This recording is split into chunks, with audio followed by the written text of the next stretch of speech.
Salut les bricolos, c'est Cédric de Bricolage Facile. Aujourd'hui, je voudrais vous parler du perçage du carrelage et notamment comment percer du carrelage sans l'abîmer, mais surtout sans le casser. Vous allez voir, rien de très compliqué, je vous explique tout ça dans la séquence qui suit. À tout de suite. Pour percer du carrelage, on aura bien sûr besoin d'une perceuse, mais on aura surtout besoin d'un forêt adapté. Donc là, on a deux exemples. On a un forêt avec une pointe traitée en carbure de tungstène pour augmenter la dureté de la pointe et faciliter le perçage dans du carrelage. Et on a ici un petit tréport de 8 mm de diamètre qui lui a un traitement diamant qui est aussi très efficace pour percer ce type de matériau. Si on attaque le perçage de notre morceau de carrelage, j'ai préalablement marqué l'emplacement de mon futur trou.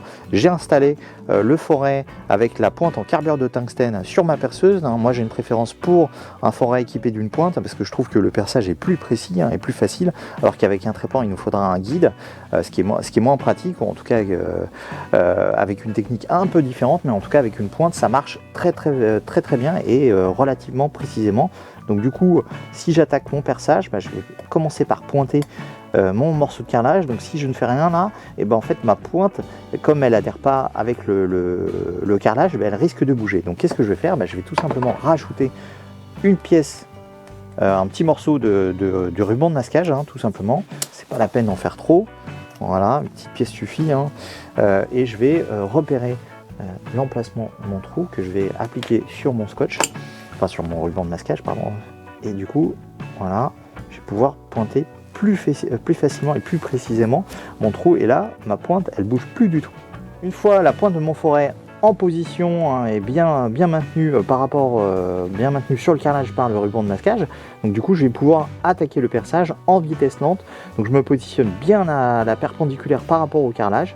Et donc du coup, je désactive le mode percussion si jamais j'utilise une perceuse à percussion, mais toujours en vitesse lente. Et on va commencer à grignoter le carrelage. Donc on entend le petit bruit qui est le signe que notre carrelage commence à être percé. Vous voyez, on a un petit peu de fumée qui vient d'apparaître. Donc qu'est-ce que je vais faire? Je vais rajouter un petit peu d'eau.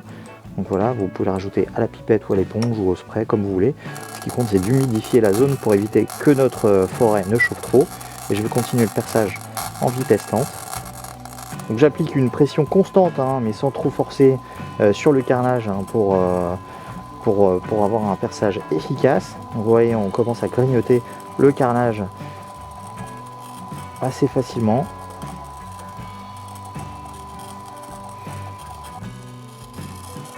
Donc là on voit que le ruban de masquage n'adhère plus du tout au support à cause de l'humidité. Mais ça c'est pas grave, le perçage continue. Je peux accélérer un petit peu, mais je pense que j'ai déjà traversé le carrelage en fait.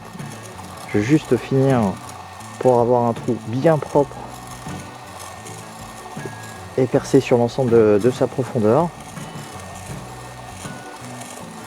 Donc là, je pense que le perçage est nickel. Un petit coup d'éponge pour nettoyer le tout et mon trou est parfait. Vous avez vu, rien de très compliqué dans cette technique, à condition bien sûr d'utiliser le forêt ou le trépan adapté au carrelage.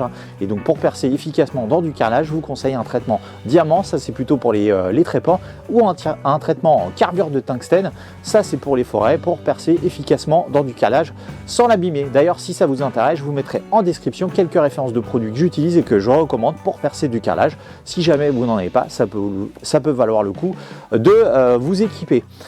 Autre recommandation, c'est bien sûr de percer en vitesse lente. Ça, je vous l'ai déjà dit, mais je vous le redis, il faut vraiment percer en vitesse lente pour éviter d'abîmer le carrelage. Et surtout, n'utilisez pas le mode percussion, que ce soit pour votre perceuse visseuse ou que ce soit pour votre perforateur. Ne jamais utiliser le mode percussion sur du carrelage, vous risquez vraiment de le casser. Voilà, j'espère que cette nouvelle vidéo vous a plu. N'hésitez pas à mettre un petit pouce bleu et à vous abonner à ma chaîne si ce n'est pas déjà fait. Et dans tous les cas, je vous dis à très bientôt pour une nouvelle vidéo. Salut!